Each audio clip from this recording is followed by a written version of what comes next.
तो हेलो दोस्तों, welcome back to my YouTube channel. तो कैसे हैं आप सभी लोग? आई होप आप सभी लोग ठीक हैं। तो आज हम न्यू वीडियो में मैं आप सभी का स्वागत करता हूं। ओके, तो आज हम बात करेंगे कि हमारा जो टॉपिक है वो है संविधान में संशोधन के तरीके, यानी कि संविधान में संशोधन किया कैसे जाता है, कि कैसे हम किसी भी संविधान में अमेंडमेंट को चेंज कर सकते हैं या कोई नया बिल उसमें ऐड कर सकते हैं। ओके, तो आज हम इसमें बात करेंगे कि संविधान में संशोधन करने के यानी उसमें चेंजेस करने के कि क्या क्या तरीके होते हैं, कैसे कैसे उसमें चेंजेस किए जाते हैं। ठीक है, तो आज हम चलो अब हम अपना टॉपिक स्टार्ट करते हैं। ओके, तो इसमें सबसे पहले बात की गई कि संविधान में संशोधन के तरीके। तो संविधान में संशोधन के तरीके यानी संशोधन किया कैसे जा सकता है। तो इसमें पहला पॉइंट है संसद में सामान्य बहुमत के आधार पर, यानी कि अगर कोई भी संविधान में संशोधन करना है या कोई भी नॉर्मली हमें कोई नया बिल चेंज करना है या कोई भी एक्ट हमें चेंज करना है, तो उसके लिए संसद में सामान्य बहुमत यानी नॉर्मल जिसे हम कहते हैं कि उसे बहुमत यानी उसे मेजॉरिटी प्राप्त होनी चाहिए। कि अगर जैसे हम सपोज इलेक्शन भी लड़ते हैं तो हम उसमें किसी पार्टी को विजेता तब कब घोषित करते हैं, जब हमें पता चल जाता है कि हाँ उस पार्टी को पूर्णतः क्या है, बहुमत यानी मेजॉरिटी प्राप्त है। तभी तो उसे ये कहा जाता है कि हाँ चलो ये पार्टी इतने वोटों से जीती है और इसने दूसरी पार्टी को इतने वोटों से हरा दिया, यानी उसे इतनी मेजॉरिटी मिली है जिसकी वजह से वो विजयी हो पाई है। पहला पॉइंट है संसद में सामान्य बहुमत के आधार पर यानी नॉर्मल मेजॉरिटी के आधार पर। दूसरा है संसद के दोनों सदनों में अलग अलग विशेष बहुमत के आधार पर संविधान में संशोधन का प्रस्ताव। कि जो संसद के दोनों सदन है अलग अलग, जिसे हम लोकसभा सदन और राज्यसभा सदन कहते हैं, इन दोनों में बहुमत होना चाहिए, यानी इसे पूर्ण मेजॉरिटी मिलनी चाहिए।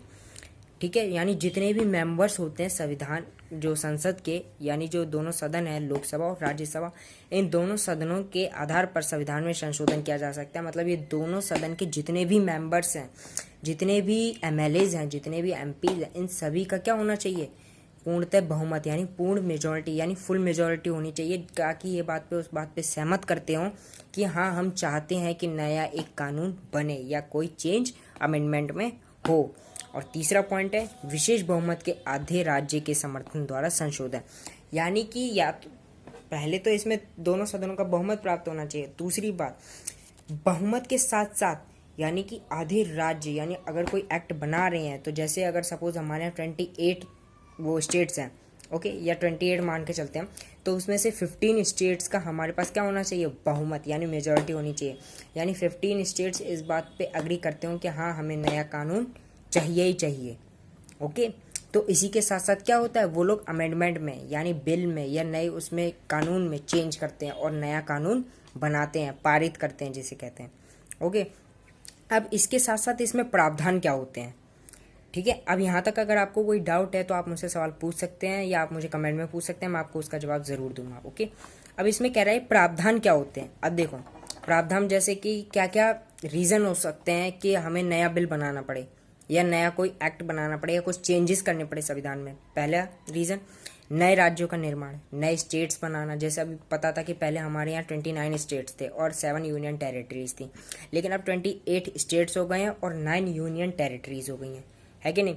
तो अब वो चेंज हुआ है, वो किसके जरिए हुआ है, एक एक्ट के जरिए हमने कानून बदला है ना, तो ये हुआ। दूसरा, राज्य की सीमाओं व नामों में परिवर्तन।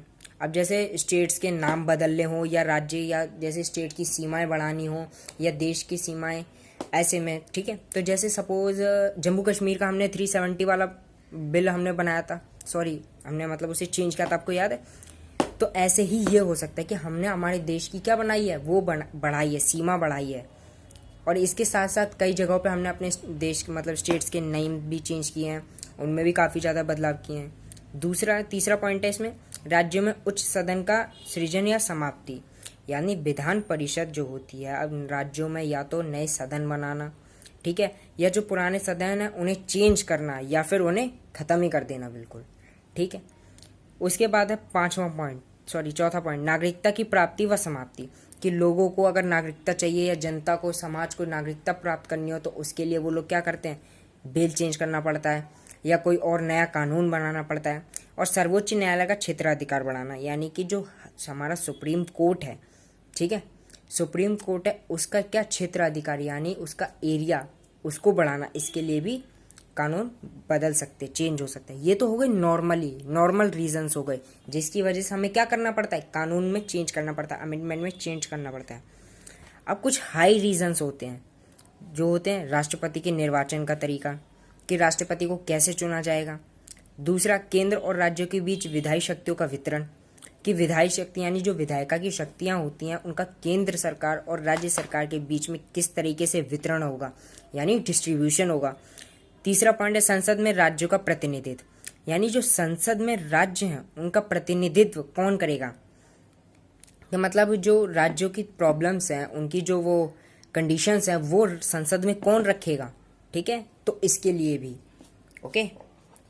तो अगर आपको कोई सवाल का जवाब चाहिए हो या आपको कोई दिक्कत हो तो आप मुझे नीचे कमेंट बॉक्स में बता सकते हैं, या अगर आपको कोई क्वेरी हो तो आप भी वो भी मुझसे पूछ सकते हैं। ओके, तो हम मिलेंगे हमारी नेक्स्ट वीडियो में। आज के लिए इतना काफ़ी है। ओके, उसमें मैं आपको बताऊंगा कि संविधान में इतने संशोधन आखिर क्यों किए गए थे। और अगर आपको कोई चाहिए, कोई हेल्प चाहिए हो, कोई सपोर्ट चाहिए हो तो आप मुझसे बेझिझक मांग सकते हैं।